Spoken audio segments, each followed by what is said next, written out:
But we'll move on now to the exclusive. Now, this we'll take with a pinch of salt because it comes from Geeks Worldwide. They've had some reasonable scoops here and there. But apparently, the Batman will feature the Riddler, Firefly, Penguin, and Catwoman. Now, they say confirmed. It's not confirmed. It's confirmed by them, but it's not. So, interestingly enough, these are from, like, casting calls, I believe.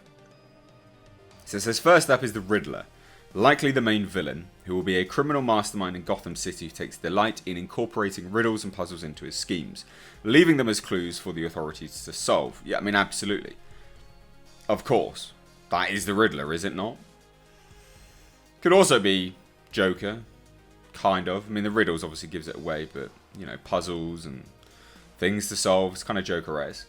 Next up, the other casting call is Gotham City Mobster. Short, obese man with a long nose, and he uses high-tech umbrellas as weapons.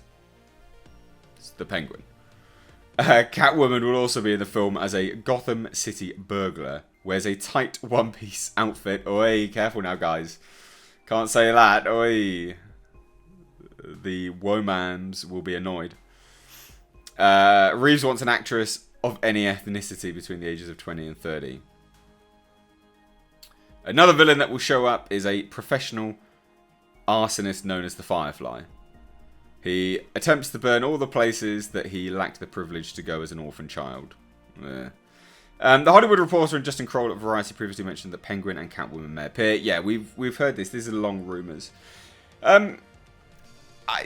This will be interesting. They don't look to be... I mean... Be interesting to see who they get for these roles, whether they're nobodies or not. Just because I think, like, that's... Again, it will be quite telling of the kind of direction that they want to go with this film. But what do you think? What do you think to Riddler, Catwoman, Penguin, Firefly? Good choices, bad choices? Let me know down below in the comment section. Now,